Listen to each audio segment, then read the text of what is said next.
Hey guys, welcome to the Tinkering. Today I'm going to be doing a little doodle in my notebook here, and this one's just a two-legged robot, just a quick sketch. This might be a run-on series of vlogs. Basically, I get a lot of time where I'm just waiting around for stuff to upload or download, and just sitting in front of the computer, might as well do something kind of thing. And it kind of keeps me, figuring out stuff and problem solving. Like anytime you design something, it gives you a little bit of a chance to like kind of work on your own problem solving skills, like how to lay out something, how it's going to work. You want to be able to show somebody that the simplicity of it, but still get the point across of how it works. And I think that's kind of like what I like to do. It's for fun, but it also helps you kind of figure stuff out.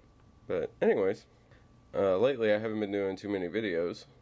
I got another job and been working quite a few hours, so I've been trying to get stuff done on the weekend, which is always a little harder because then everybody's got family stuff on the weekend. So I'm going to try to do stuff after work, try to get some more of that time to make stuff, but it's always pretty hard because, especially summertime when you get home and you're tired and you don't really want to do much. I have some ideas coming up of stuff to make. I like making little tools, and I know they're not perfect, and that's fine. I don't mind that. I think it's just more of the challenge. I really wish I had like a drill press that would help, especially with getting everything more accurate. Doing everything by hand, you could do it, and you got people like Click Spring that just blow me away with their ability to do stuff by hand. I don't have that type of patience. Wish I did. That would be amazing. But I think eventually I might get a couple of tools. Been really wanting a lathe. Don't really have a lot of space, so I'm looking at like a newer style and not an old one. I wouldn't mind having an old one, but then you gotta think about three-phase and how much room it's going to take up, how thick's the concrete that you're putting it on. And right now I rent, so it's not like I have a place that I can just say, yeah, it's going to be there for a long time. The other one I was looking at was a small mill, and they're hard to pick because you just don't know. You don't know how efficient it's going to be. You don't know how well it's going to hold up, and it's a chunk of cash. Again, same thing with the mill. I would love to have an old mill, but the same scenario where weights and three phases, which I know you can get a converter, not terribly expensive, but it is a cost. Maybe if I get a shop that's actually mine and not being rented, it would probably work better. But hopefully, I'm planning on getting those hopefully sooner than later. So for now, I'm going to try to keep doing some stuff by hand. I do like doing it, but it's really hard when you get less time to work on something, and then you still have to you still feel like you're needing to put something out.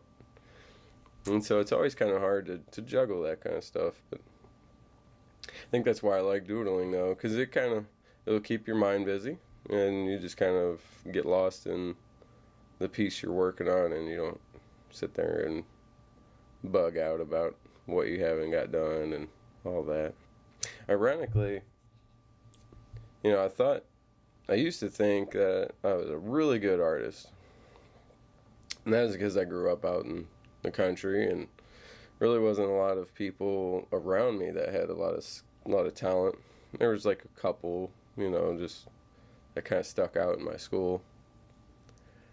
Getting older, like I went to school for game design, the more you learn about other artists, especially nowadays with social media, you can really see how artistic people can be.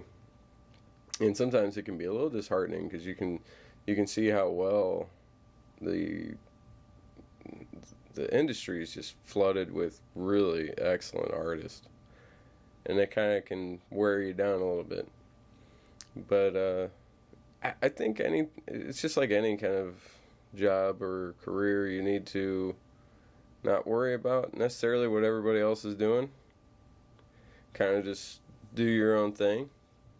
Because if you notice, like the people that do like their own style, their own flavor, it might not ring with you, but it might ring with a lot of people. You know, it might spark a lot of interest in people that aren't artsy.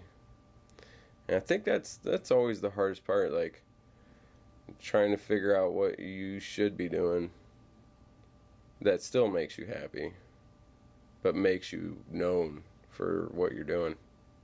I think for me, like, it was just very jarring, I guess, to realize that, oh, okay, you know, it's a little harder to get paid to be an artist, especially when you got all these schools that will take your money, teach you how to be an artist, or supposedly guide your hand. And it's always hard to have a realization when you get older that just because you have a degree doesn't necessarily mean that you're going to have a job in that. Yeah, I don't know. I hope you guys get something out of this. I hope that, you know, just seeing this quick sketch, I think it took me like 20 minutes of just slowly doodling it while I was waiting. You know, and it's not the best doodle in the world, but that's why it's called a doodle. You know, art can be a lot of different things, and I always ask them, like, if they think that they're an artist, and then if they say no, I'm like, well, do you think a pencil is art? And most people will say no. And I said, well, an artist or a designer had to come up with that idea. It's something as simple as a pencil, you know. So I think anything can be considered art. You guys just need to try it, put it out there, and see where it takes you. I don't think there's really much more you can do. I mean, you got to try. You just got to try. You can't sit around waiting for something to happen when you could be putting that same effort into trying to make something happen. Thank you guys for listening. Thanks for watching. And everybody needs to just keep on tinkering. We'll see you next time.